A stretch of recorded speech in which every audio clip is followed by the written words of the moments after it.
Good evening, everyone. It's April 16th. We're here for a regular meeting to order and invite you all to join me for the Pledge of Allegiance if you would like to.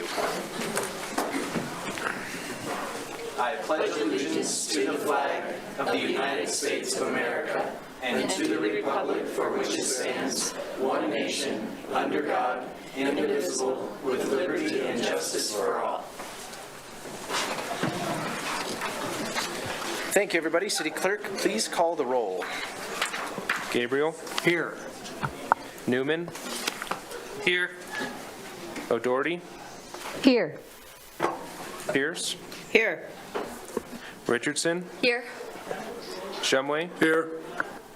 Somerville. Here. Cumbie. Here. And Harrington. Here. That is 9 present and 0 absent. Thank you, City Clerk. We'll move on to public comments on non-agenda items. If anyone in the room would wish to make a comment to the council on something not on our agenda, you're welcome to come forward to the podium now. You'll have 3 minutes.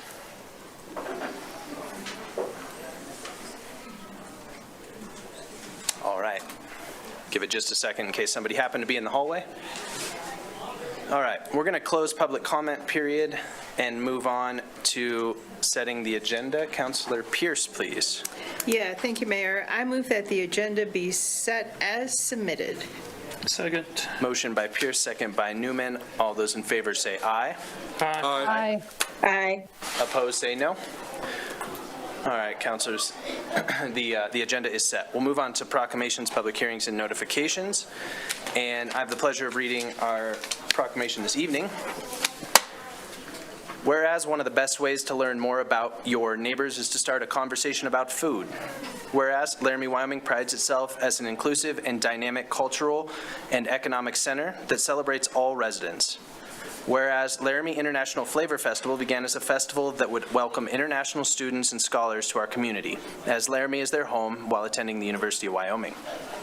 Whereas Laramie Main Street Alliance organizes Laramie International Flavor Festival, a volunteer-run week-long event. Whereas Laramie Main Street Alliance proudly partners with University of Wyoming Global Engagement Office's international students and scholars to encourage the participation of the international community. Whereas the Laramie International Flavor Festival celebrates community building through authentic stories and flavors. Whereas the festival has expanded to include community members' international heritage and experiences. Whereas Laramie residents visit downtown venues to celebrate, recognize, and engage with diverse international neighbors and influences. Whereas the festival continues to grow in anticipation, participation, and the addition of cultural events. Whereas downtown Laramie restaurants are increasingly eager to participate. Whereas in this third year of the festival, more than 20 downtown restaurants will be offering menu items inspired by stories that were submitted by 60-plus international students and community members representing over 40 nations. Whereas Laramie International Flavor Festival is being recognized nationally as a model to engage and unite communities, a 30-minute session entitled Connecting Communities Through International Flavors and Stories will be presented next month at the National Main Street America Conference in Birmingham, Alabama. Whereas storytellers and attendees express that they feel more connected with our downtown and each other. Whereas downtown Laramie restaurants' menus are increasingly reflective of the community's international influences, many keep specials on the menu long after the event. Whereas the Laramie International Flavor Festival adds to our 2022 inducted Great American Main Street Town's climate of welcoming and belonging. Now, now therefore be it resolved that I, Brian Harrington, acting as mayor and president of the governing body of the city of Laramie, Wyoming, do hereby proclaim April 16th through 2024 as Laramie International Flavor Festival Week and encourage residents to recognize the positive impact of this festival in our city, to embrace and celebrate our neighbors' international heritages, and gather for shared conversations, experiences, and meals in downtown Laramie. And council members, this evening we have a few folks from Laramie Main Street. If you all would like to come up and speak, we have Allie Grossman, Deborah Ross, Trey Sherwood, Jill Johnson, and Abby Lozano.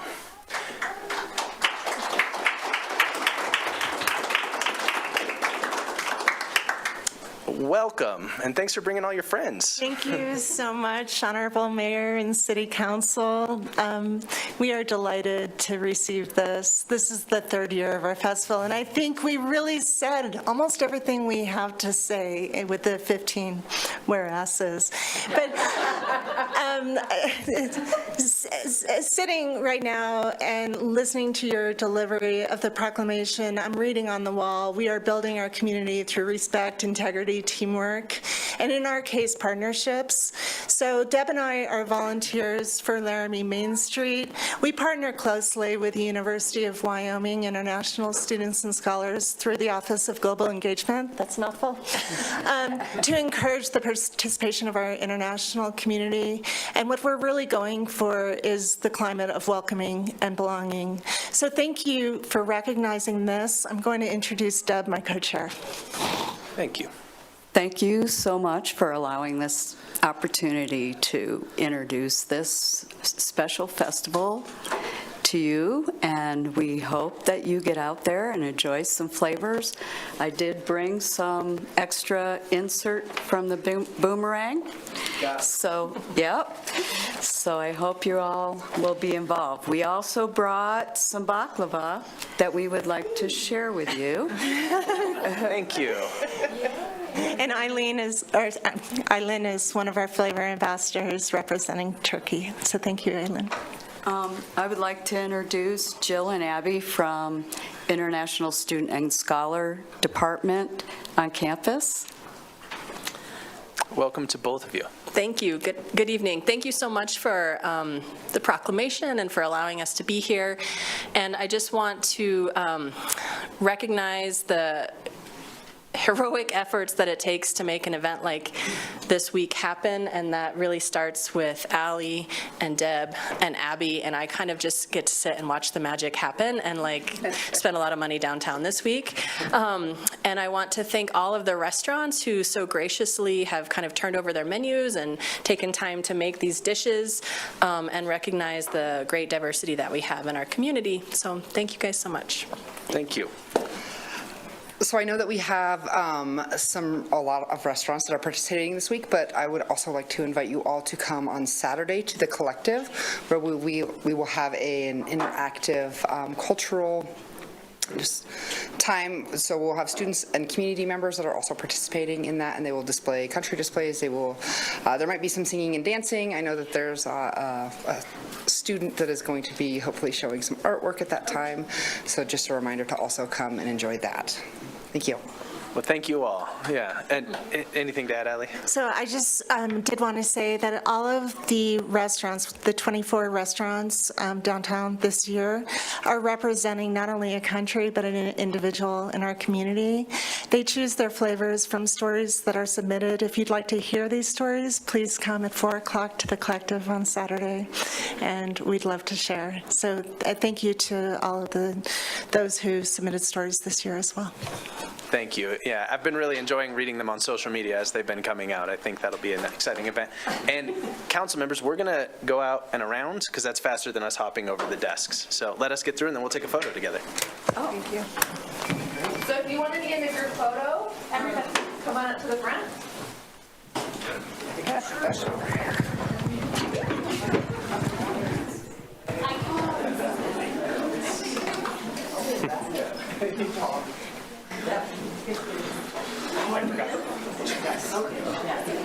Good thing there's a gate there.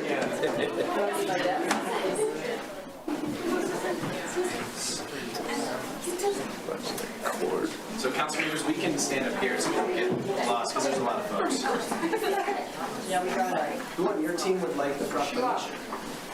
Allie, you should have the photo. Yeah, that's good too. Come up here. Oh, yay, too loud. Got the invisible person. Yeah.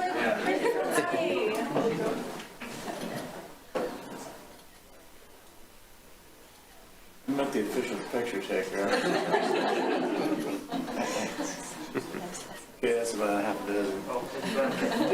Double show. Thanks, everybody. Thank you. Thank you. Thank you so much.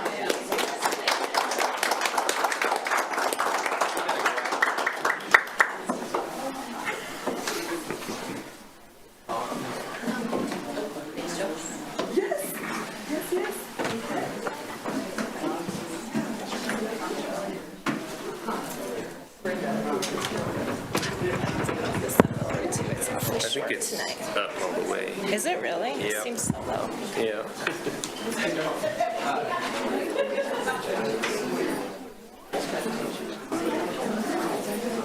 Hey, I got dinner.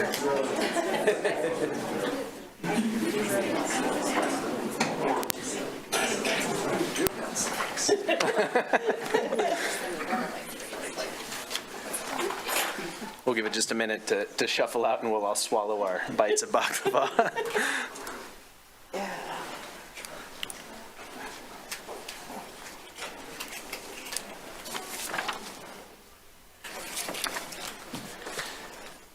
And council members, does anybody object to us doing our staff recognitions and things now and then public hearings after that? Does anybody object to that?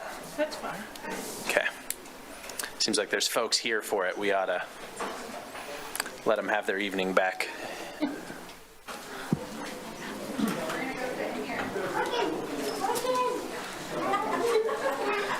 All right.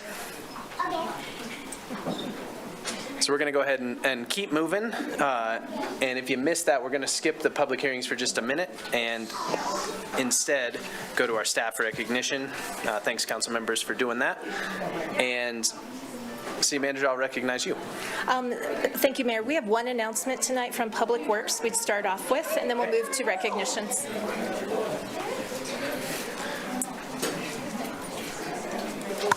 Honorable Mayor, members of council, Brooks wanted me to announce that the landfill voucher program is now open.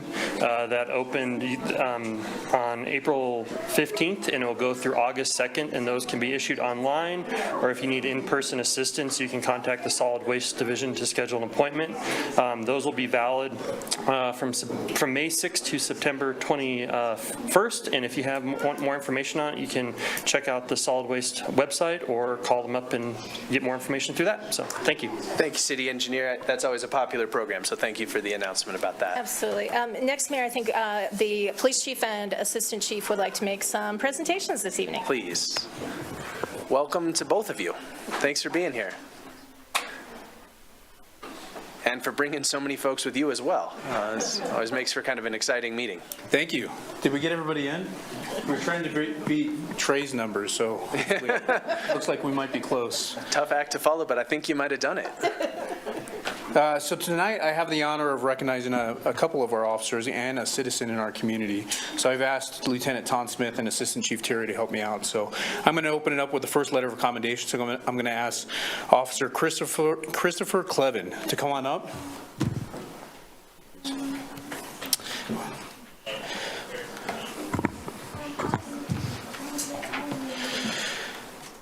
This letter recognizes Officer Clevin for his leadership, innovation, and investigative skills while investigating a series of burglaries and vandalism complaints. Over a period of several months, our community was victimized by over 60 vehicle burglaries and vandalism incidents. On December 6, 2023, Officer Clevin responded to one of these calls and quickly recognized there was a potential during this single investigation to generate substantial leads that would eventually tie almost all 60 cases together.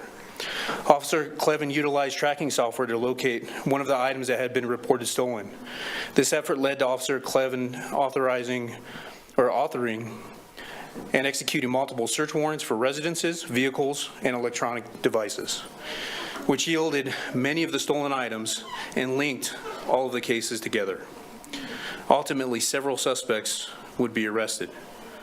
Utilizing the information he garnered from his search warrants, he was ultimately able to link several of these cases together and tie the suspects to a series of vandalisms.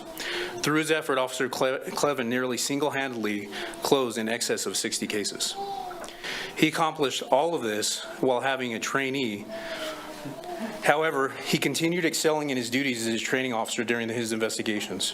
During each step, Chris diligently used the opportunity to teach his new recruit how to conduct complex investigations, garnering a unique and comprehensive teaching evolution.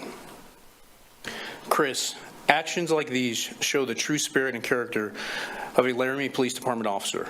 Your dedication, initiative, and actions exemplify the City of Laramie's mission statement, building our community through respect, integrity, teamwork, and stewardship. Thank you, Chris, for illustrating exceptional community service.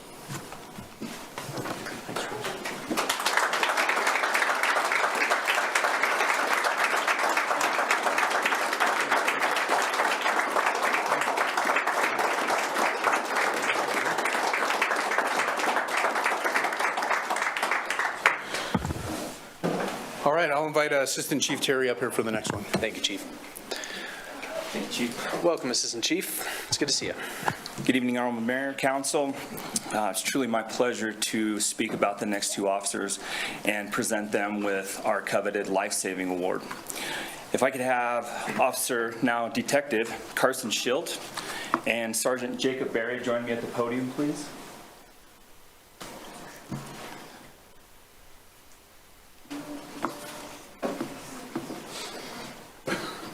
Detective Schilt, Sergeant Berry. I'd like to read the life-saving award to the council. This letter recognizes Officer Carson Schilt and Sergeant Jacob Berry for their life-saving efforts. On November 23rd, 2023, officers were dispatched for a welfare check in which a subject was on top of the I-80 overpass at the South 3rd Street exit. The subject appeared to be preparing to jump off the overpass. Officer Schilt was the first officer to arrive, and he observed the subject seated on the outside of the safety railing. His feet were dangling over the edge, and the subject could have fallen or jumped off at any moment. Sergeant Jacob Berry arrived just moments later, and after trying briefly to communicate with the subject, Sergeant Berry and Officer Schilt simultaneously rushed the subject and were able to grab and hold onto the subject and pin him to the safety railing to prevent him from falling or jumping. Sergeant Berry and Officer Schilt were then able to safely pull the subject over the railing to safety. Sergeant Berry and Officer Schilt's calm demeanor, quick thinking, and selfless actions ultimately led to a successful outcome and saved this citizen's life. They were excellent in their actions and decision-making, and without their intervention, the subject would have likely have jumped. Actions like these show the true spirit and character of a Laramie Police Department officer, and their actions exemplify what it means to be a Laramie police officer serving the citizens of our community, and for this, they shall be commended. Thank you.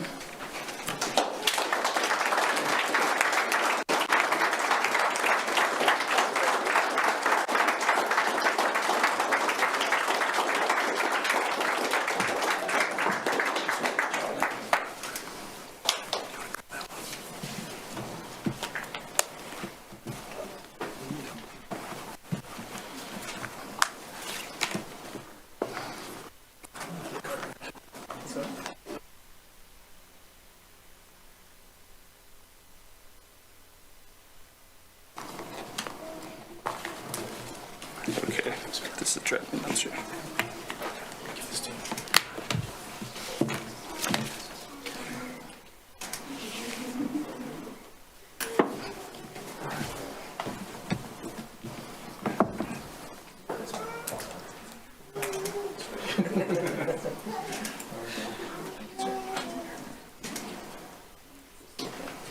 Yeah.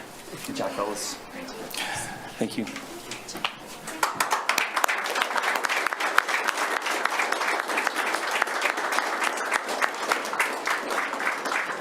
And then next up will be Lieutenant Tom Smith.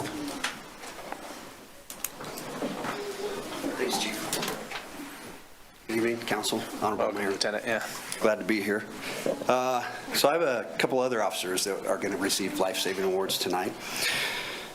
And the synopsis that I'm about to read you is going to sound very similar to the one that you just heard from Assistant Chief Terry, although it is an entirely different event that happened several months apart. But it was very similar action that happened. So I'd like to invite Sergeant Onstead and Officer Wenzel up, please.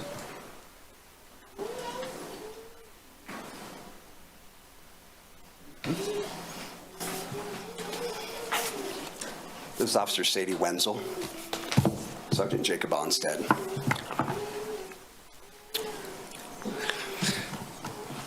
These letters are to recognize Sergeant Jacob Onstead and Officer Sadie Wenzel for their life-saving efforts. On July 15th, 2023, officers responded to a welfare check of a young man that was on the I-80 overpass at South 3rd Street and appeared to be preparing to jump from the overpass. While multiple officers and deputies quickly arrived on scene, Sergeant Onstead and Officer Wenzel immediately went onto the overpass and began speaking with the young man. They initially recognized that the subject was on the outside of the safety railing with his feet dangling over the edge and leaning forward away from the safety railing as if he was about to jump. Officer Wenzel began speaking to the subject, and as she was doing so, noticed that he was inching his way closer to the edge.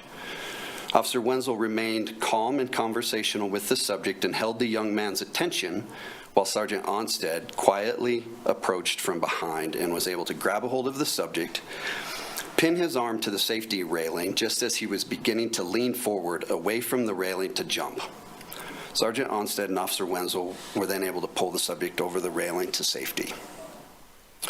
Their calm demeanor, quick thinking, teamwork, and selfless actions ultimately led to a successful outcome.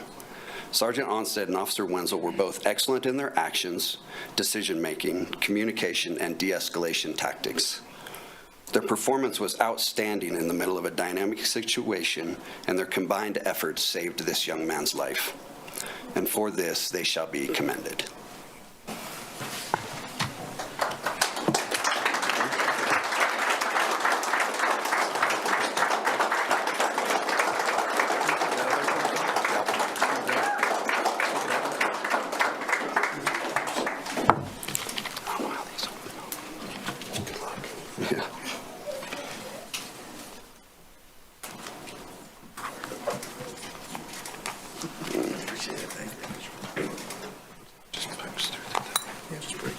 No, I didn't. I saved it.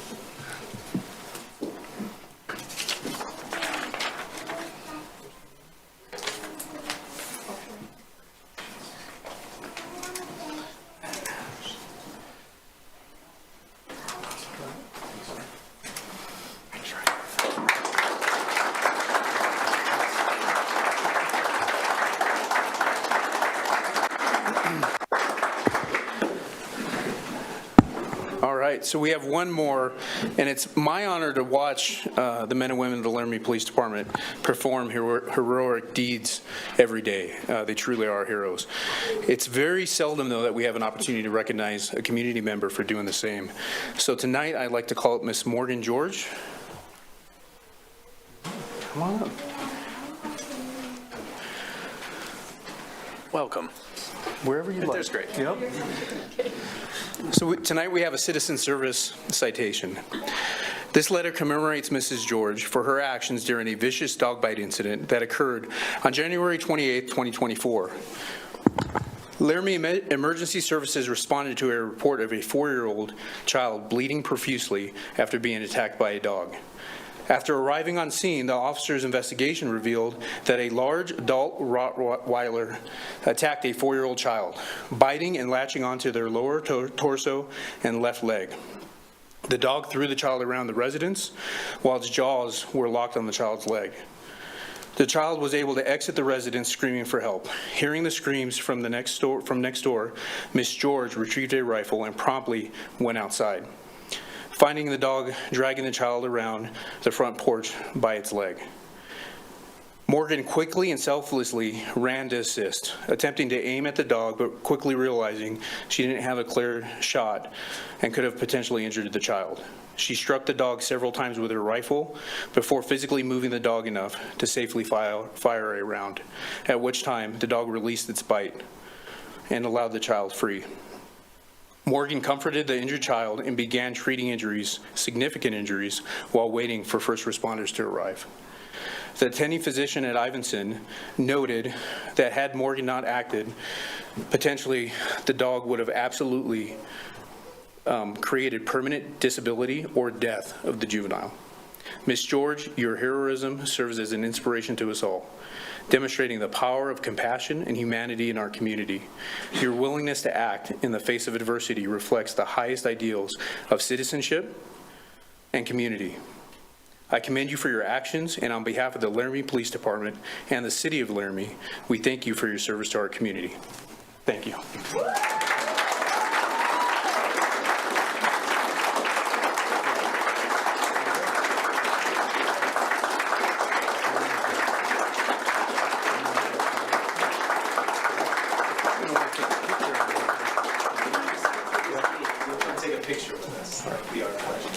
And we'll have all the officers who received awards.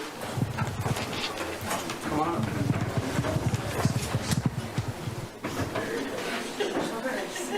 It's a little awkward because we'll just be awkwardly standing behind you.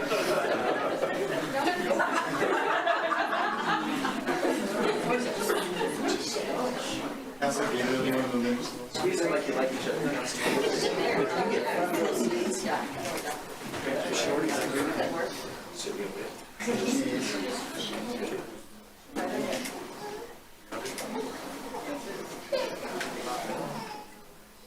If you want to grab one with your cell phone, come forward. This is. Yeah, I mean, this is a great moment like that. Come on forward. You can take a picture as close as you want. That's my phone. Yeah, you're out too. Thank you, guys. Thank you.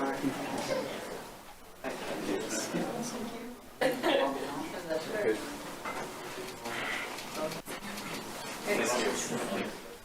Thank you. Thank you. You're good. Yeah, thank you. Thanks for being here. Drugs, which I actually yeah. Thank you.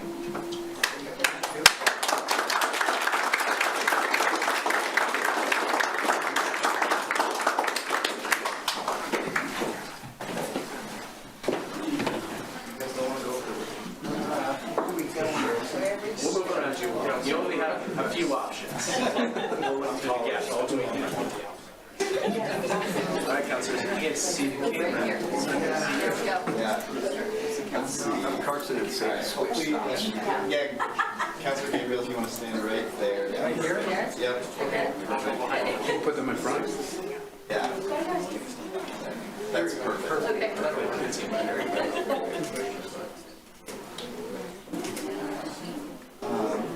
Councilor Pierce, do you want to go to your left just a little bit?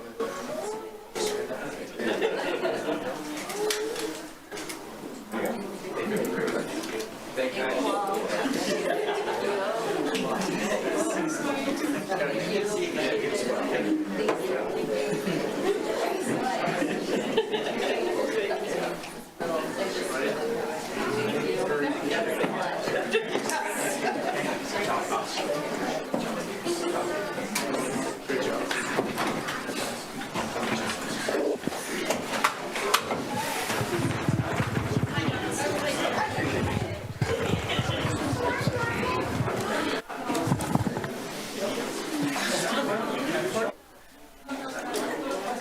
While we wait for folks to shuffle out, Chief, I just wanted to say thank you for bringing all of this joy to our council meeting.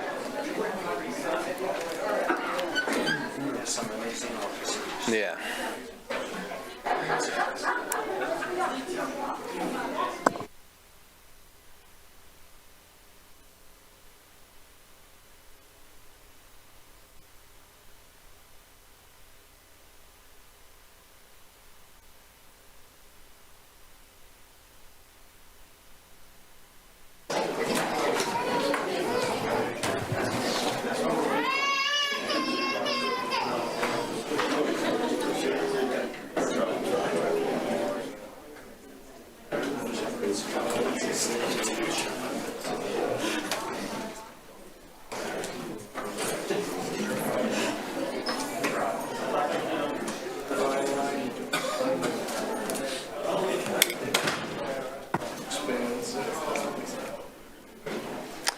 All right, City Manager, I think we're at a point we can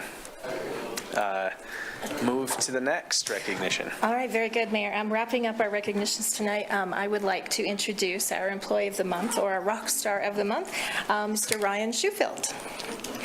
I'd like to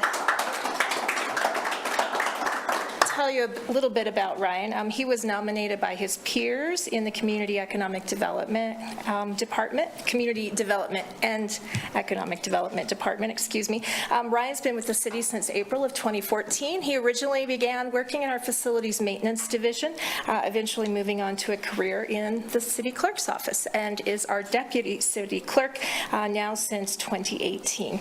The City Clerk's office does a variety of things in this organization, very varied activities, from processing permits and business licensing to working with the Wyoming Liquor Division on all of our liquor permits here in the community. They are, of course, our experts on Robert's Rules of Order and conduct of meetings so that we can have a clear, concise, and democratic and civil process for deliberation on city business. A little bit about Ryan. He has a Bachelor in Business Administration from the University of Wyoming, also has a fairly thriving little business on the side as a cabinet maker, I believe, and I don't want to mischaracterize it. Yes, I get very good. So very full and active life. Interesting tidbits about Ryan. He is born and raised in Laramie, and I knew and had the pleasure of working with his father, Mike, as well, who worked for the city for about 34 and a half years. So his two young children and wife are very happy to support him in these efforts, and they get out and do lots of fun, typical Laramie things on the weekend.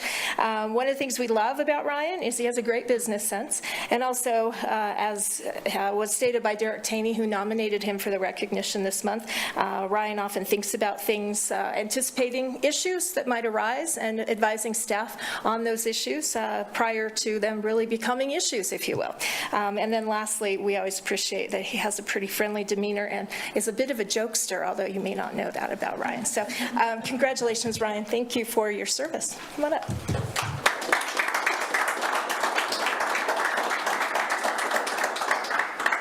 Well, I can't follow up behind the other two, but I've enjoyed working here for the past almost a decade now. So I told Nancy on April 1st that I was putting in my 2 weeks, and April Fool. but yeah. So you're still stuck with me. I've enjoyed working with City Council for 5 years now, and I'll keep looking forward to whatever the clerk's office throws our way. So thanks. Thank you, Ryan. And for the council, I would just say the amount of times that we rely on you for every part of what we do is not insignificant. So thank you for what you do and always smiling through it, and you know, having something pleasant to chat with while we're trying to sort out what we're up to up here. So and I think that, you know, that's just this sort of interpersonal part. We also, you know, of course, appreciate how you help us get through meetings and that sort of thing. So congratulations. Well Mayor, deserved. if you're not pictured out yet, we'd love one more picture. No, we'd love it. Absolutely. I was all in his pictures. Right? All right.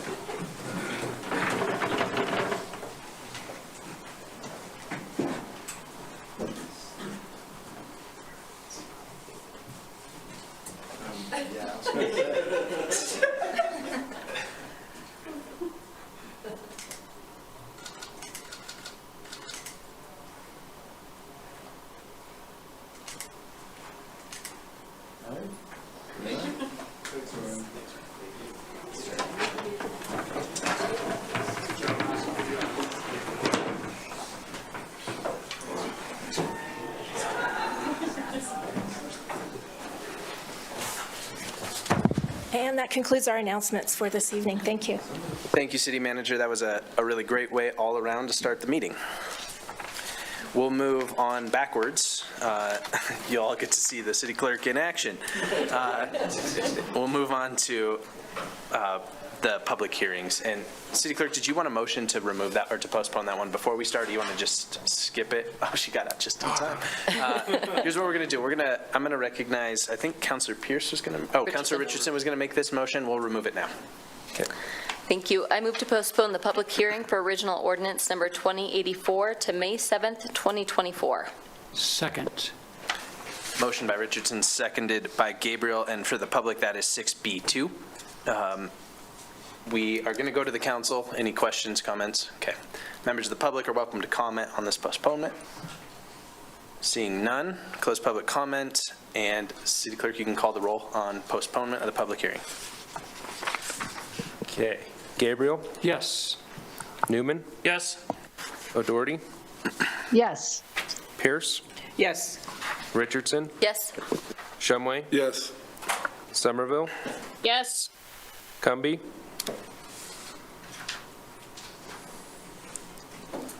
Cumby? Yes. Okay, there we go. And Harrington? Yes. That is 9 yeses and 0 no, Your Honor. Thank you, City Clerk. That public hearing has been postponed to May 7th. And City Clerk, I'll recognize you to just read the next two public hearings, and for the public, I'll open them both for comment after you've read them. Okay. So notice is hereby given that between the 7th day of March 2024, the following have filed applications for renewal of liquor licenses in the office of the City Clerk of the City of Laramie, Wyoming, for the following described places and premises: Bar and Grill Liquor License, Maria's Mexican Grill and Cantina, LLC, doing business as Maria's Mexican Grill and Cantina at 223 Adams Street. Public hearing to hear comments or protests relative to the renewal of this license will be held Tuesday, April 16th, 2024 at 6:30 p.m. in Council Chambers, City Hall. And the application will be considered for renewal at the regular meeting of the City Council on Tuesday, April 16th, 2024 at 6:30 p.m.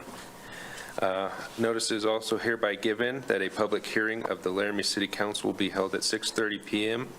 on April 16th, 2024 in the City Council Chambers, Laramie City Hall, 406 Ivanson Avenue, Laramie, Wyoming. This meeting shall be held with both an online and in-person option to take public comments on the following: FP-24-02, a final plat proposing 15 single-family residential lots on a 4.6-acre property zoned R1 district. The applicant for the project is Rawstone Development. All applications, plans, and specifications relative to these matters are available for review at the City of Laramie Planning Office at 405 Grand Avenue, Laramie, Wyoming. Anyone wishing to be heard should be present in City Council chambers or via Zoom. Thank you, City Clerk. We're going to open the first public hearing, which is the renewal of the liquor license for Maria's Mexican Grill and Cantina. Any member of the public wishing to speak to this public hearing can come forward in the room. Raise your hand if you are on Zoom.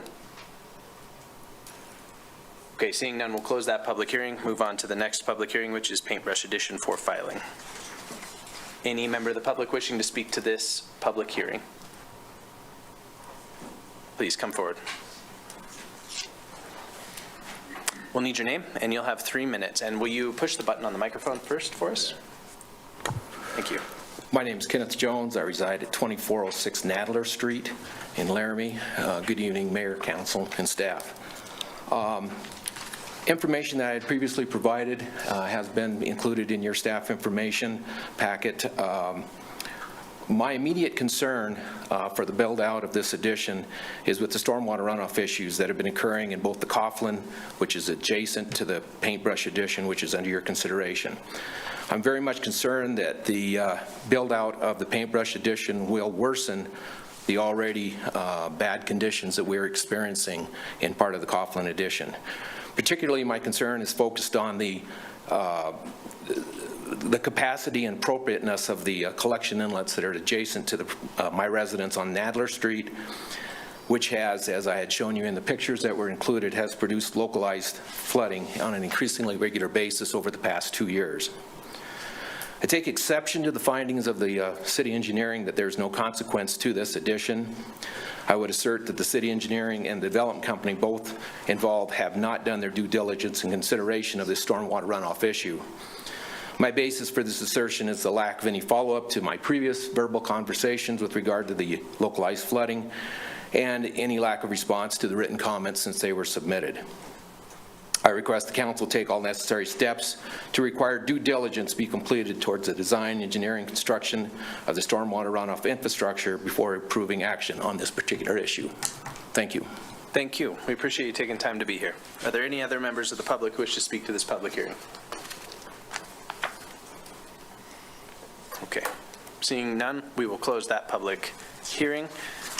And council members, we're going to move on then to disclosures by the city council. Any disclosures? Great. Seeing none, I'm going to recognize Councilor Pierce for approval of the consent agenda. Thank you, Mayor. I move that the consent agenda be approved and that each specific action on the consent agenda be approved as indicated. Second. Motion by Pierce, seconded by Shumway. City Clerk, please call the roll on the consent agenda. Gabriel? Yes. Newman? Yes. O'Doherty? Yes. Pierce? Yes. Richardson? Yes. Shumway? Yes. Somerville? Yes. Cumbie? Yes. Harrington? Yes. That is 9 yeses and 0 no. Thank you, City Clerk. The consent agenda has been approved. We'll move on to item 11. Councilor Shumway, please. Thank you, Your Honor. I move to award the professional service agreement for the Thornburg Drive Alleys Priority Replacement Project to Tri-Hydro Corporation of Laramie, Wyoming, in the amount of $173,506, plus a contingency of $17,350, and authorize the mayor and city clerk to sign. Second. Motion by Shumway, seconded by Pierce.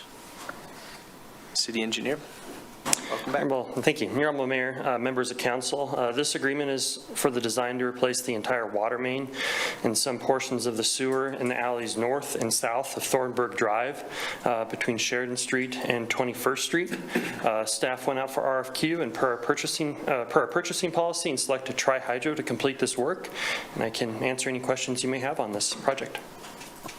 Thank you, City Engineer. Council members, do you have any questions? Okay, seeing none, we're going to go to the public on this item. If there's any member of the public wishing to speak to this, please come forward in the room. Raise your hand if you are on the Zoom call.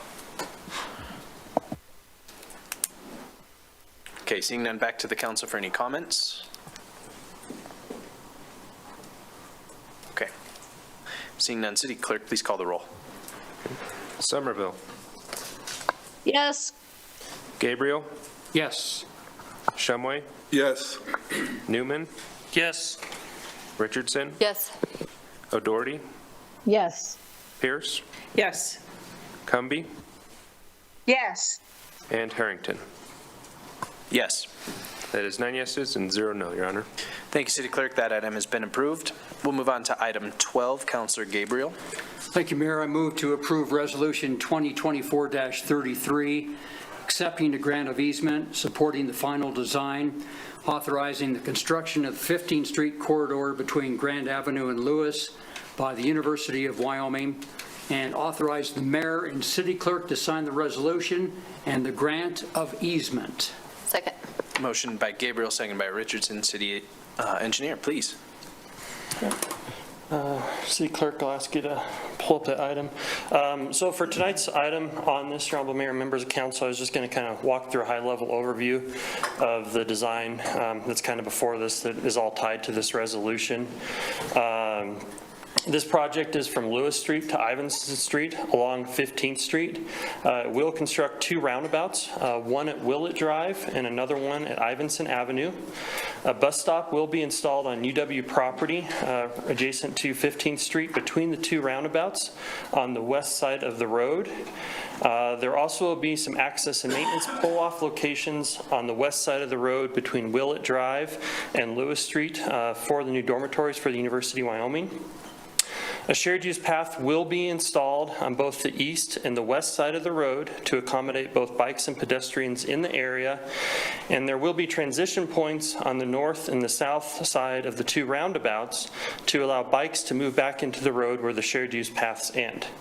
Crosswalks have been installed throughout the corridor to best accommodate traffic and pedestrians. And a pedestrian signal will be installed north of Ivinson, the Ivinson roundabout for pedestrians. And as part of this, a median will also be installed in the same area to encourage pedestrians to use the pedestrian signal. The University of Wyoming also plans to do street lighting improvements along the corridor to improve the lighting. and there will be some utility work associated with this project. Most of the water lines have been replaced prior, but there are some areas that need to be replaced prior to the roadway going in, so we don't have old lines under the new road. The university is currently installing a sanitary sewer along 15th for the dormitories, and this is either being upsized or installed to serve the new dormitories. There also will be some storm sewer changes to accommodate the new roadway design, such as accounting for that extra width in the roundabout of inlets to kind of go in that area to tie into the existing storm sewer. There is some landscaping and decorative signs planned in the corridor, and that will appear at a later date for City Council's consideration through a license agreement with the University of Wyoming. And because of the increased side of the roadway with the roundabouts, the University of Wyoming has proposed to grant the city an easement in these areas to account for this, and this is part of the resolution that's in front of you tonight. City staff has worked with the University of Wyoming on this design and has reviewed all the items that are part of the resolution, and the proposed design does meet all city requirements. With that, I can answer any questions you may have on this item, or if you have more detailed questions, there are some members of the University of Wyoming here to help answer those questions as well. Thank you, City Engineer. Council members, do you have any questions either for our engineer or folks from UW? Councilor Doherty, please. Yeah, can you tell me how the pedestrian signal works? I don't understand how that's helpful if there's a signal. I just don't think they're safe for pedestrians, so could somebody please convince me? Thanks. Thank you, Councilor. Your Honorable Mayor, through you, as I noted, there are several locations where we do have crosswalks that are around the roundabouts. However, it was identified while there is, most of the students will be moving over to those new dormitories, there's still going to be some heavy crossing at 15th Street. We worked with the university and their design team, and there is, as I noted, a pedestrian signal that will be just directly north. That was kind of identified by both city staff and the university is probably where that high pedestrian use will be. That signal will be a push button signal. It will be a time signal it will be very similar to the Hawk signals that you're going to see that we have at 19th here on Grand Avenue or down by 3rd Street. So when pedestrians go there, they can push that button. That will activate that. That will actually stop traffic so that the pedestrians can cross. One of the key factors of that pedestrian signal was that we're able to do timing on that. What that does is if you have a constant flow of pedestrians crossing at that, it's not just going to constantly be stopping traffic in 15th and not allow traffic to go. They'll be able to push that if we'll time it accordingly and allow vehicles to go, but then it will also stop traffic, allow that bulk of pedestrians that may need to cross there to cross. Traffic will then flow again, and basically that's how the signal will operate. Thank you, City Engineer. Councilor Doherty, follow up, please. Yeah, I guess what we're voting on is the university is granting the city an easement, not whether I think this is a good idea to have a roundabout. But I don't understand if you're going to have a light there anyway, what we gain by having a roundabout. So, Mr. Mayor, if this is really just about the easement, then I am going into the weeds. Is that correct? Councilor Doherty, no, you're germane. It is the final design as well. So fair questions. City Engineer, I would ask you to maybe give us some clarity on the location of the signal. Yes, Your Honor, Mayor, through you. Maybe zoom in on, let me see if I can get an area here.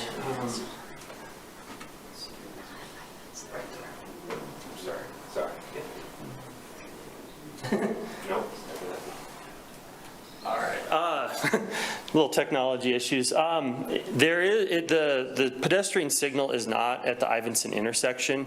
I want to say it's probably about 50 to 100 feet north of that area. So we actually ended up removing the crosswalk directly north of that roundabout.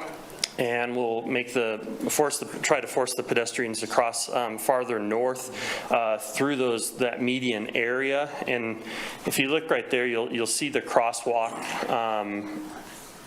just, you see this ladder bars right there, yep, right where the city clerk is highlighting. So the pedestrian signal is not necessarily directing traffic at the intersections. It's only for pedestrians. The roundabouts are controlling the traffic through the intersections. Thank you, City Engineer. And it's quite close to the current pedestrian crosswalk at maybe Sorority Row, is that? Yes, that's correct, just a little bit south. Thank you. Councilor Doherty, are you okay there? Other follow-up? Okay. Councilor Gabriel, Thank you. please. Thanks, Mayor. Eric, can you give us an idea of fraternity and sorority row exit, and if that signal is going to stay at sorority? Yes, Your Honorable Mayor, through you, there will be no longer signals at sorority or fraternity. That will just kind of go directly out. The lower one, it'll be kind of a right out only as it's coming through there. So if a car needs to be able to go to the south, they will then go up to the roundabout, turn around, and come back south. So because of that median that's being installed at that location, it will no longer be a signal. Through the warrant analysis, it was determined that those were no longer needed as well. So that was part of the reasoning for that. Thank you, Councilor. Councilor Richardson, please. Thank you. You had mentioned that that bikers would go from the bike path and then enter into the roundabout. Is that correct? Your Honorable Mayor, through you, so the shared use path actually goes around the roundabout. Oh, okay. So, I mean, bikers could always go through the roundabout if they wanted to stay on the road, but there is a shared use path that will be installed on the east and west side of the road, and it will exit on the south side of the Ivinson roundabout and on the north side of the Willett roundabout. The west side bike path on that will actually go up to Lewis Street. The east side bike path will kind of exit shortly after that roundabout. And there's a transition zone that allows the bikes to merge out back into the roadway with traffic. So that's the transition part you were talking about. Yes, that's correct. But between the two roundabouts, we do have a 10-foot shared use path on both sides of the street. Great, thank you. Thank you, Councilmember. Other questions, councilors? I was curious if I could hear from somebody from the university about the importance of this for your public transit network.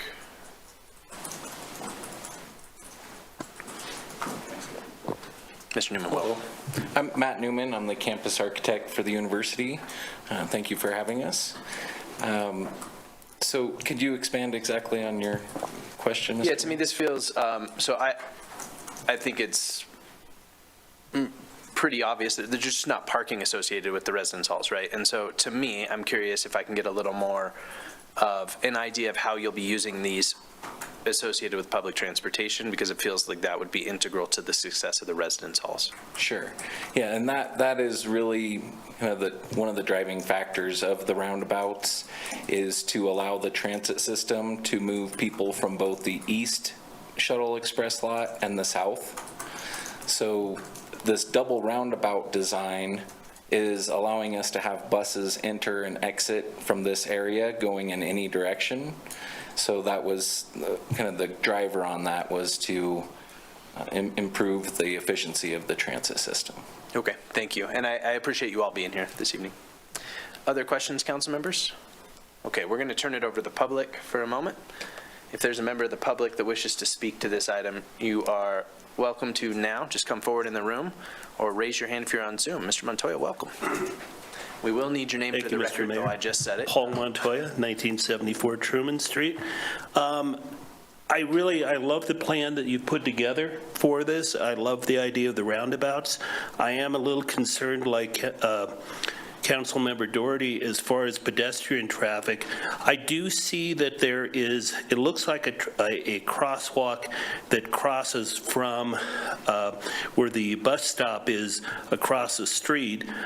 I like the idea of roundabouts, but I'm a little concerned that having crosswalks next to a roundabout, I've seen a lot of these around. I can't imagine mixing crosswalks with the roundabout. The drivers having to pay attention to oncoming traffic as they're yielding to traffic on the roundabout. And I'm a little concerned that they won't be able to pay attention to the pedestrians. I understand the signal's going in, and I'm guessing the signal is on the south side of Ivinson going into the roundabout at that crosswalk. Maybe I'm wrong, but it seems like if you were to put a signal there, that could really clog things up with the roundabout. So I'm kind of missing the pedestrian aspect of this. So I don't know if, I kind of need a little more clarification on where they're doing it. If they were doing the signal off of where Sorority Row is that it? Okay, if that's the place they're going to do it, that makes sense. But I'm wondering if they shouldn't then eliminate the crosswalks around the roundabout and just force the pedestrians to cross up closer to Sorority Row where the bus terminal is and not do crosswalks around the roundabouts. But that would be my comment and question. Thank you. Appreciate that. Any other members of the public wishing to speak to the council? Be right back. All right, we'll close public comment.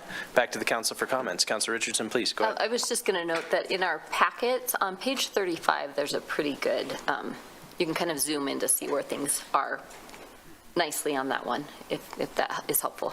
Thank you, Councilor. Any other council members with comments before the vote?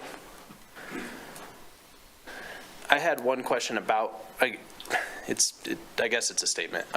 In diving into some of this stuff about roundabouts, I was surprised to learn that largely because you're only looking for traffic from one direction crossing, and the crossing distance is shorter, cars are also moving slower in a roundabout, that they tend to actually be safer for pedestrians. And so I guess the question would be, is that correct? I'm sort of playing an engineer on TV, and that has gotten me in trouble a time or two, as you know, city engineer. So I would just ask if that's true, maybe from your world and expertise. Your Honorable Mayor, through you, yes, that is true of your statement. As you cross a roundabout, you're only looking for vehicles coming from that one side as you begin to cross. Some of the crosswalks here do have a little bit of an island, a pedestrian refuge, where you could then go out and look for the oncoming traffic in the other way and kind of pause at that location. The crossings are shorter.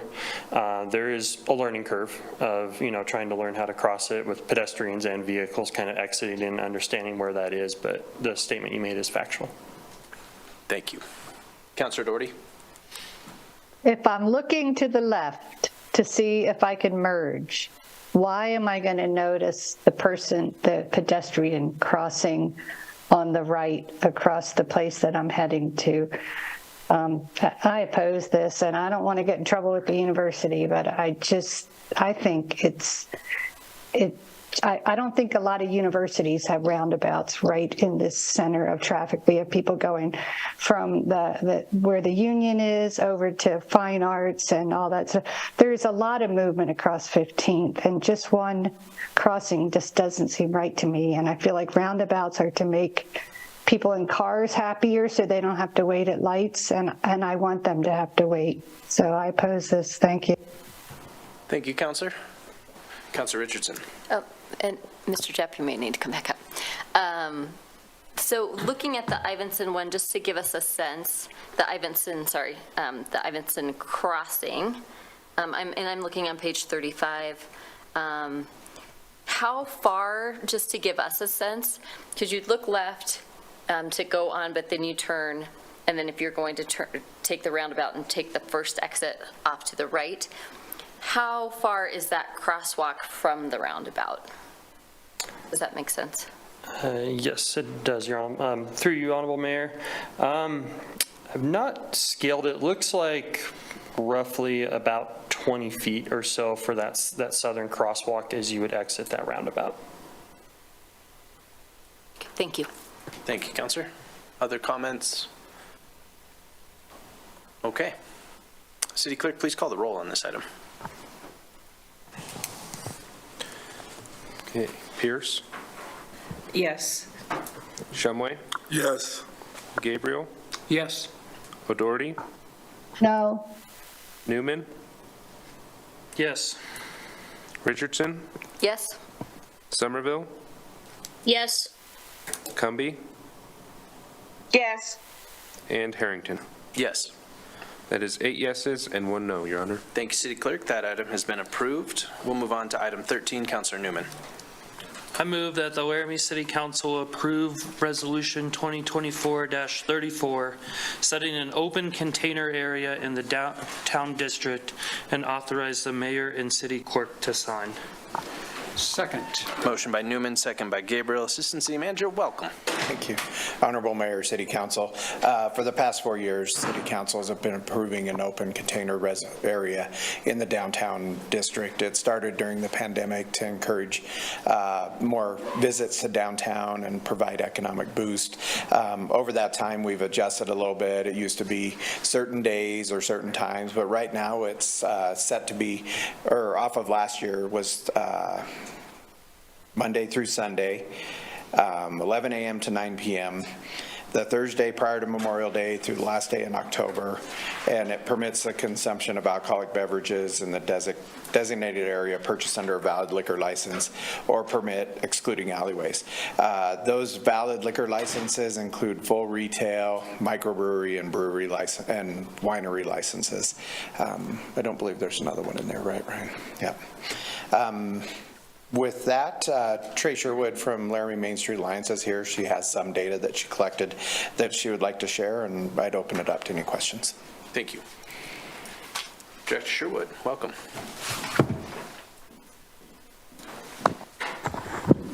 Thank you, Mayor, Member of Council, Trey Sherwood with Laramie Main Street Alliance. I just want to say how cool it was to sit in the audience and listen to the recognition and the proclamation and really just be at awe at how amazing our community is. So thank you for that. So yeah, Todd reached out, asked if I had some feedback. I reached out to my businesses. It was kind of a quick turnaround, but I just wanted to share with you, when asked, is the open container beneficial for your business? Sort of within the framework of yes, it is, neutral, I'm not for or against, haven't seen a huge increase or decrease, or no, don't feel it's beneficial to my business. We had a 45% response rate on yes, beneficial to my business, and 50% of our respondents were either restaurant bar owners, and then 50% were retail. For those who were neutral, it was retail at 11%. No, not beneficial was 50% retail, 50% service or experience-based businesses.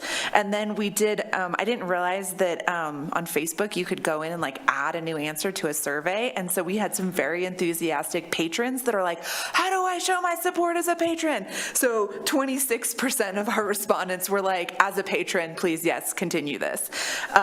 So we got 2 comments I just wanted to share with you for context. So one, I should say, I've not heard anything negative about this. We've not seen anything that would cause us any concern. So this is, again, just opportunity to provide feedback.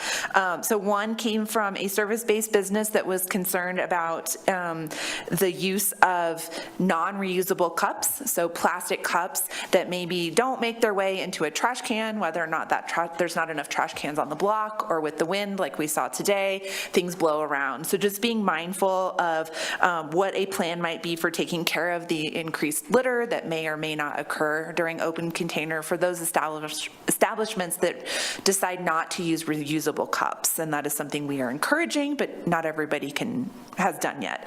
And then just concern from restaurants that don't have a retail or a brewery license, feeling that they can't participate, and then because they can't, it's not helpful to them, recognizing that there are state laws that we have to follow that mean that this benefit doesn't extend to everyone who serves alcohol downtown. So Main Street is in support. We appreciate the collaboration, the outside of the box consideration that Todd has always brought forward with this idea. And I love, as I travel throughout the state of Wyoming, how many communities are like, how did you guys manage to do that?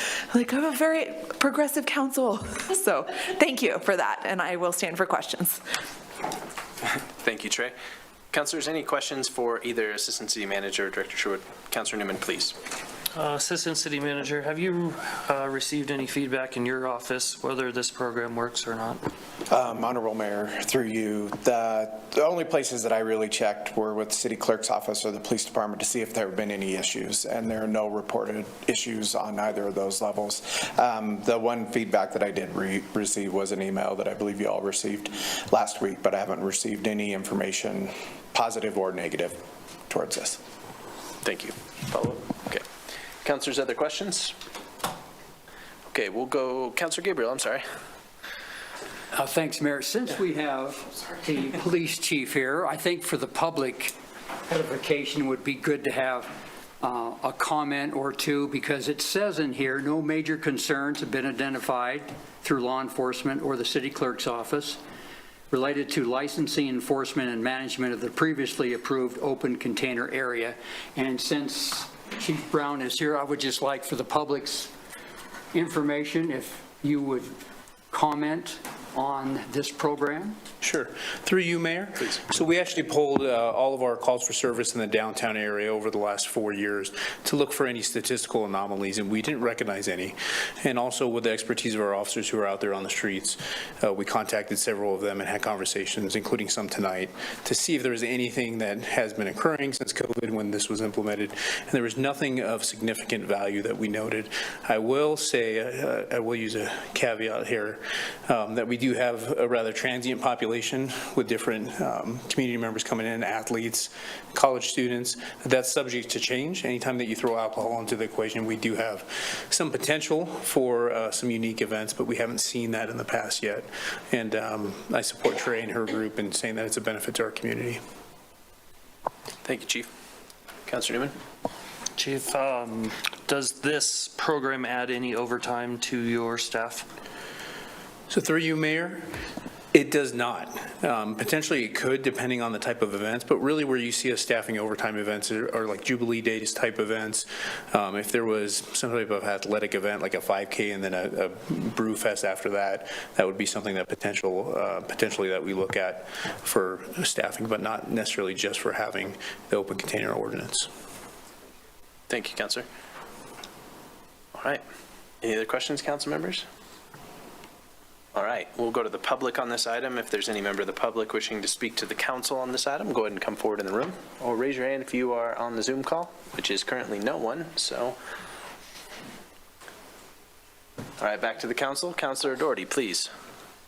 I want to mention that I was opposed to this 3 years ago because I just wish everything didn't have to center around alcohol, but it has not been my observation that things are centered around alcohol. It seems like I see a lot of families where one or two of the parents might have a drink while they're enjoying our beautiful summers, and I think this has been helpful to our city, so I support it.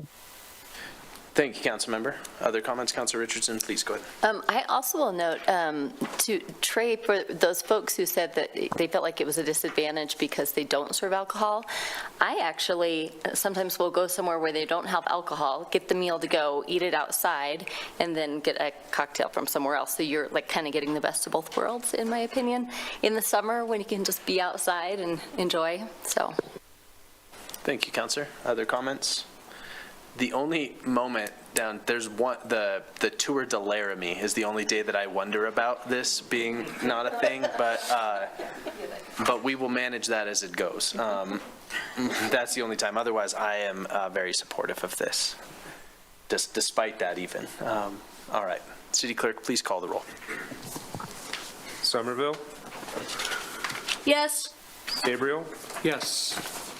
Newman? Yes. Shumway? Yes.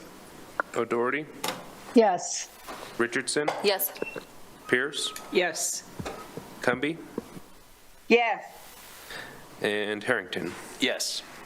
That is 9 yeses and 0 no. Thank you, City Clerk. That item has been approved. We'll move on to item 14. Councilor Richardson. Oh, you're okay. I didn't give you a lot of breathing room between the last one and this one. I was typing. I apologize. No problem. I move to approve Resolution 2024-35, appointing someone as the council liaison to the Human Rights and Relations Commission and authorize the mayor and city clerk to sign. Second. Motion by Richardson, seconded by Newman. Councilor Gabriel? Yes, Mayor, I would nominate Counselor Newman to be on the Human Rights and Relations Commission. Thank you. Is there a second? Second. We have to do this as an amendment, right, City Clerk? Okay. Yeah, I'm going to say happy that. to Was second. that amendment from Vice Mayor Cumby? I heard Councilor Somerville and Vice Mayor Cumby. I'm going to give it to Councilor Somerville on the second, on the amendment. All right, council members, we're on the amendment inserting Councilor Newman. Any comments, questions?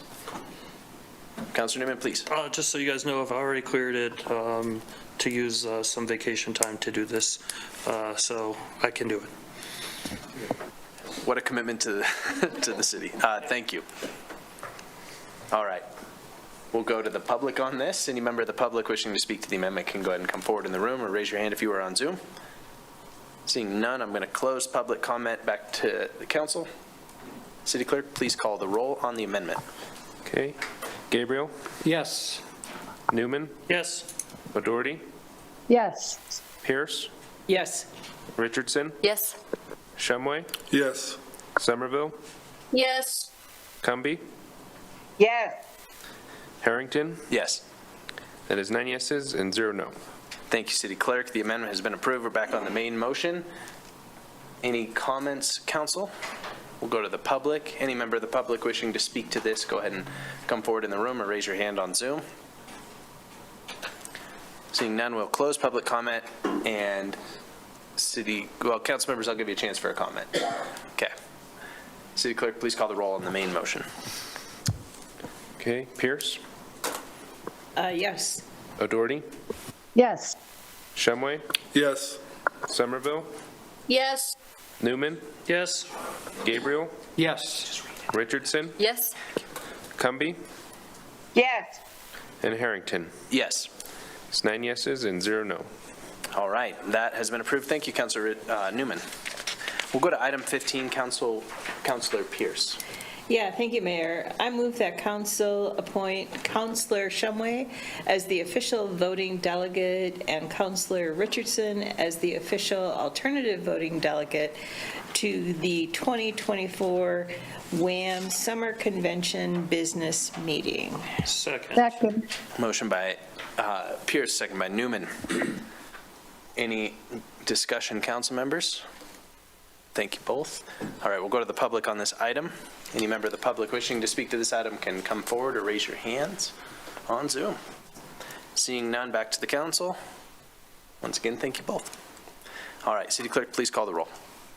Okay. Richardson? Yes. Pierce? Yes. Gabriel? Yes. Somerville? Yes. Shumway? Yes. O'Doherty? Yes. Newman? Yes. Cumby? Yes. And Harrington? Yes. That is 9 yeses and 0 no's. Thank you, City Clerk. That item has been approved. We'll move on to item 16. Councilor O'Doherty? I move to approve the application for a new bar and grill liquor license numbered BG 10 for Maria's Mexican Grill and Cantina LLC, doing business as Maria's Mexican Grill and Cantina, located at 223 Adams Street, Laramie, Wyoming, for licensing term May 8th, 2024 to May 7th, 2025, contingent upon payment of license fees and release of state sales tax hold, and authorize the mayor and clerk to sign. Is there a second? Second. Okay, motion by O'Doherty, seconded by Councilor Gabriel. City Clerk? Point of information. Please. This is actually a renewal, not a new license. Okay. So if we just note that. Is that a reasonable change for you, Councilor O'Doherty and Councilor Gabriel? Yes. Thank you. Yes. Thank you both. Thank you, City Clerk. Floor is yours. Okay, thank you, council and mayor. So this is a renewal of the bar and grill liquor license for Maria's Mexican Grill and Cantina LLC. This application was received in our office complete on March 7th, which came after the other deadline for the other renewals, hence why we are seeing it later than the other ones. The application is complete. However, we are asking for postponement of this renewal tonight. The Wyoming Liquor Division will generally send us sales tax holds for some of these, and they have a few weeks to get that cleared up with the Department of Revenue, and we'll usually get a letter back saying it's been released and everything's good. We have not received that yet as of today. The Department of Revenue has given them an extended grace period until April 19th, which is after tonight's meeting. So we are asking postponement of the renewal to see how that shapes out by the 19th. Councillor Pierce? A date certain to what May date? 7th, which will be your next regular meeting. Okay. And City Clerk, would that make it effective immediately? Yes. Okay, or effective upon signature, I suppose, but, okay, Councillor Doherty? So I move to postpone the renewal application for Maria's Mexican Grill and Cantina LLC to May 7th. Second. Okay, motion to postpone by Councillor Doherty, second by Councillor Richardson. Any discussion on postponement, council members? Question, Mayor. Please, Councillor Gabriel. Could we say contingent on state or whatever the holdup issue is? Yeah, Of that's, them complying with the state? yeah, we have that in the main motion. So we have And that so- statement. City Clerk, it would be that we would not adopt this. We wouldn't, at this point, we wouldn't know one way or the other, so the contingency would be, I see, we okay. don't even know if they're going to come. Yeah, so if we don't To speed. receive the release by April 19th, then that will more likely be a different discussion to relinquish the liquor license. Okay, thank you. Thank you, Councillor Gabriel. That's a good question. All right, other discussion, council members, on postponement? All right, any member of the public wishing to speak to postponement? Councilors, any comments? Okay, City Clerk, I will have you call the roll on postponement. Okay, Somerville, Yes. Shumway, Yes. Richardson, Yes. Pierce, Yes. O'Doherty, Yes. Newman, Yes. Gabriel, Yes. Cumby, Yes. and Harrington. Yes. That is 9 yeses and 0 no, Your Honor. Thank you, City Clerk. That item has been postponed to May 7th. We'll move on to item 17, Council Member Shumway. Thank you, Your Honor. I would move to approve original ordinance number 2084 on second reading, rezoning approximately 4.1 acres of Lot 1, Block 1 of the Boulder addition from O District O to Limited Business District B1 in accordance with findings of fact and conclusions of law and in conformity with the 2013 Turner Track Area Plan. Is there a second? Second. Motion by Shumway, seconded by Richardson. Mr. Sheedy, welcome. Honorable Mayor, Council, good evening. Today is the second reading of original ordinance number 2084. If I can remind you of our last meeting, this is a change in zoning from O district zoning, which is essentially a holding district, to limited business B1 within a parcel that the city of Laramie owns and is primarily used as a detention pond at this time. This property is located next to Grandview Heights, one of the city's newer subdivisions, and is part of the Turner Tract overlay. Something that came in coordination with a lot of planning to create a live-work neighborhood within the community, something that people can live in and walk to their work. There's been changes in that plans over the years, but overall we have stayed with the original guidance that plan has given us. This application was originally submitted by Cornerstone Apartments. If you all remember, earlier this year, they had come to propose kind of collaboration between the city and this organization for a multi-tenant complex. Due to circumstances related to state funding, they decided to remove that request. However, as a city, we decided to move forward with it because it still matches what the plan outlined, which was a multifamily complex on that corner of the lot. During Planning Commission, the original motion was to rezone the entire lot, but there was significant concerns by both residents and planning commissioners regarding potentially removing the detention pond. Let me assure you that the city engineer's office has no desire to remove that pond because it is part of a very robust stormwater management system linking to the Regency Pond across of Boulder Drive. Essentially, removal of that would really cost millions of dollars to re-engineer or relocate or underground that facility. Because these were the concerns during Planning Commission, they requested that the space that was rezoned be limited to that corner. And that is the proposal that you see before you today. During our previous meeting, there were some questions about what can actually be done within those zoning districts. I've created a list for you all within your packet so you guys can see what can be used and what it can't be used for. Or you don't get to see what it can't be used for, but you can see what it can be used for and conditionally used for. And there is a list of things that are prohibited within the Turner Tract overlay.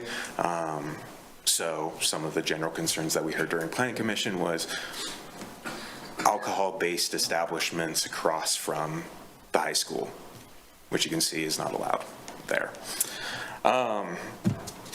During y'all's previous meeting, it was, I believe, 5-4, 1 absent, 1 against.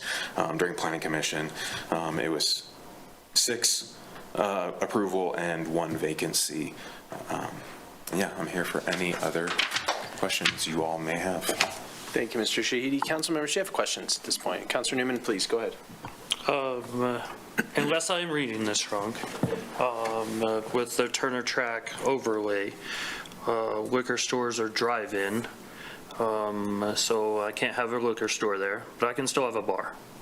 Am I reading this correctly? Because nowhere on the Turner Track overlay prohibited list does it say a tavern or bar. So I could still, if I had the millions of dollars, buy that place and put a bar across the street from my high school. You could potentially have that. However, I'll remind you that liquor licenses do have to come with that, and that's the purview of the city council, I believe. So. Thank you, Councilor. Other questions, council members? Okay, we will turn this over to any members of the public wishing to speak to this item on second reading. Raise your hand on Zoom or come forward in the room. Seeing none, I'm going to close public comment back to the council before the vote. Okay, City Clerk, go ahead and please call the roll on this item on second reading. O'Doherty? Yes. Pierce? No. Shumway? Yes.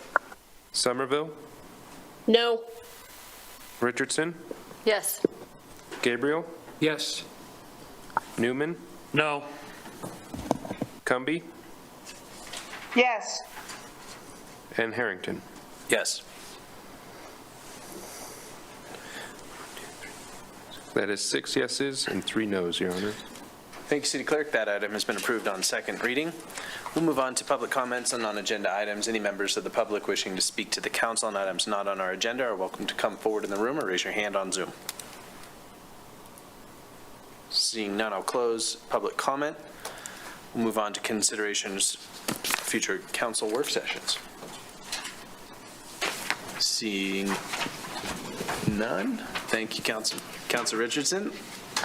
Sorry, I just, in looking at the future council work sessions, I know there's been a lot of talk about the housing and rentals piece, and if there's a way we can think about kind of moving that up I'd love to have that discussion so we can think about kind of the regulations that are also a piece of that, or adding regulations to that conversation as well. So not changing or adding anything more to the list, but potentially before students come back in the fall. I'd love to, if there's any way to move that up. City Manager. Mayor and Council, the soonest you have is June 11th. We're planning to have a conversation on June once we get through, or that first meeting in June once we get through all of May. And you'll note that through May, right now, you have, I think, 4 successive weeks in a row where you have 2 meetings, Tuesday and Wednesday night. So June 11th is the earliest I see. If you'd like to schedule another special meeting, we could certainly probably expedite getting the material ready. I don't think any of our partners would appreciate us scheduling a third meeting in a week. So maybe, Councilor Richardson, was there a time frame that you were sort of looking to have this conversation ahead of? I think just before, like, students are, like, the fall when students are coming back. June feels like very reasonable to me. Yeah. Thank you. Thank you. Okay, thank you, City Manager. Councilor Somerville, did you have something to add? Mayor, Councilor Richardson covered it. I was going for June, so if we make any changes, they're in place before the students arrive. Thank you. Vice Mayor?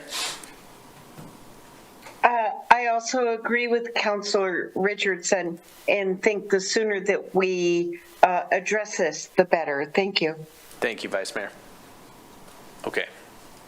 Sounds like we have a plan there. Councilor Newman? Question for City Manager.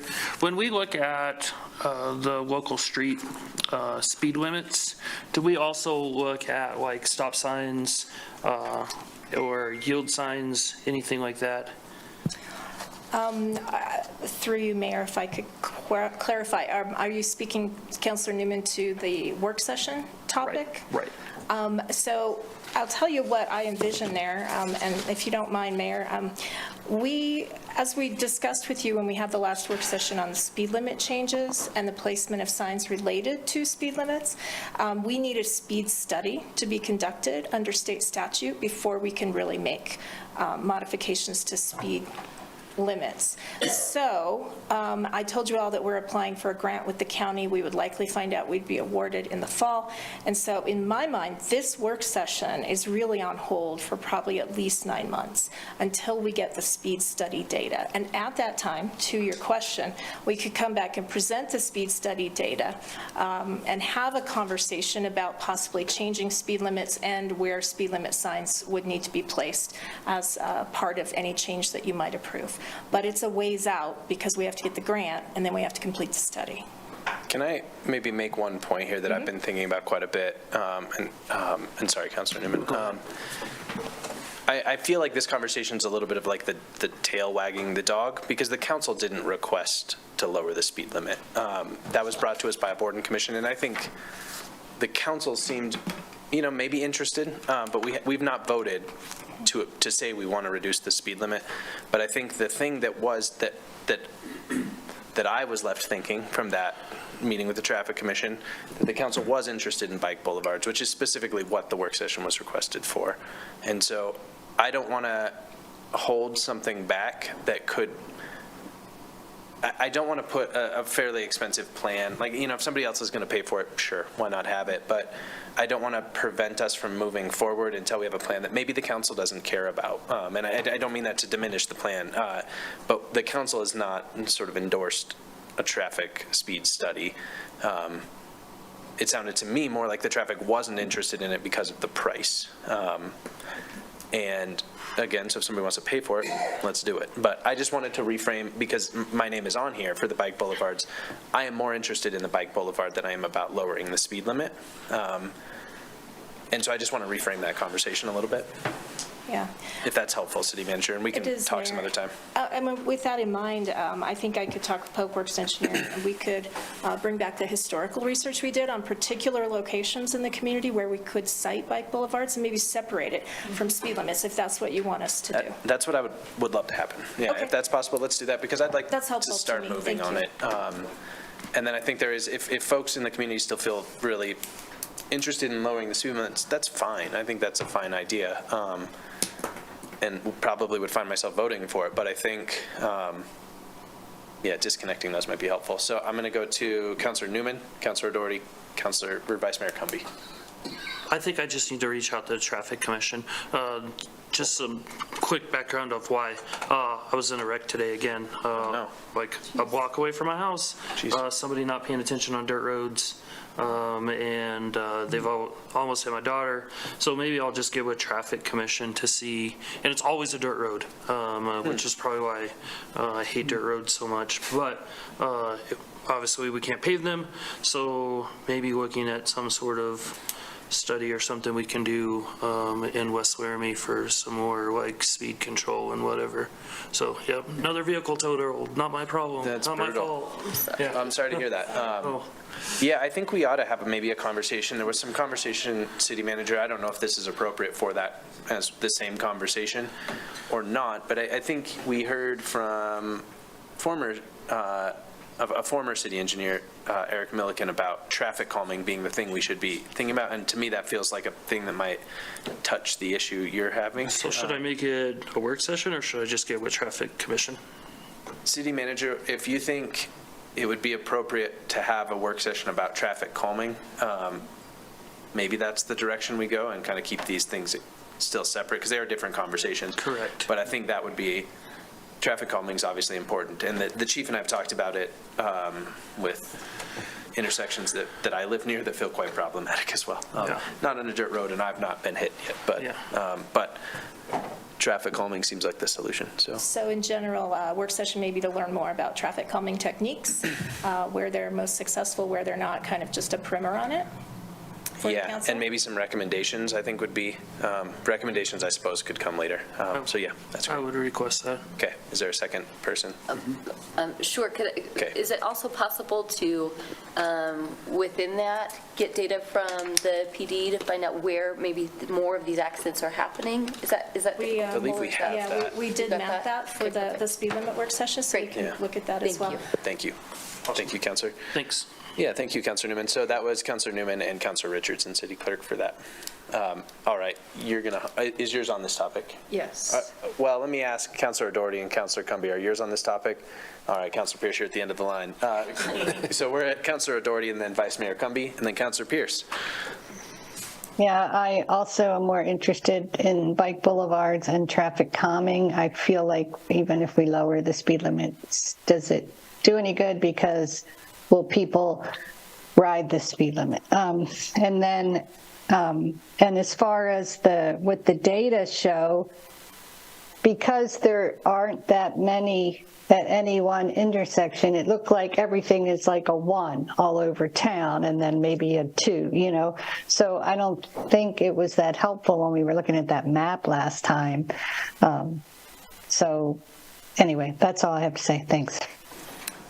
Thank you, Councilor Doherty. And I had been thinking about that as well, and I thought maybe one of these things needs to happen first, and that's why I thought maybe bike boulevards would be a great place to start calming traffic too. All right, Vice Mayor Cumbie. Thank you, Mr. Mayor.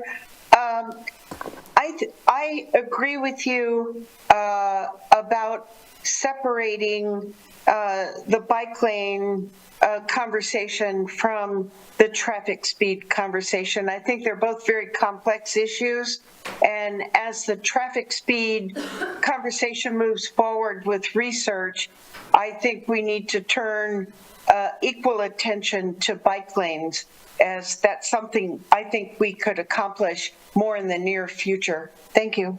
Thank you, Vice Mayor. Councilor Pierce, thanks for being patient. Totally fine. I guess my question has to do with, and this might be a really stupid question, but is there a difference in calming traffic on a dirt road compared to a paved road? And are they different techniques, right? So when we get to that work session, I'd really like to know what techniques would be recommended for dirt compared to paved, or are they the same? That's a good idea. Thank you, Councilor Pierce. That does feel like an important thing for us to talk about. That's a good idea. Vice Mayor Cumbie, you have something else to add? I do not. I forgot to put my hand down. Sorry. Not a problem. All right. Anything else, council members? Other work sessions? Cool. Thank you for that conversation, everyone.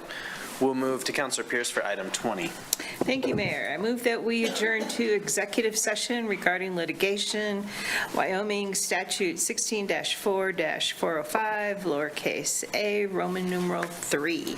Second. Motion by Pierce, seconded by Newman. All those in favor say aye. Aye. Opposed, say no. Okay. Council members, we are adjourned to executive session. And City Clerk, before folks log off, do the council members on Zoom have a new link for the executive session?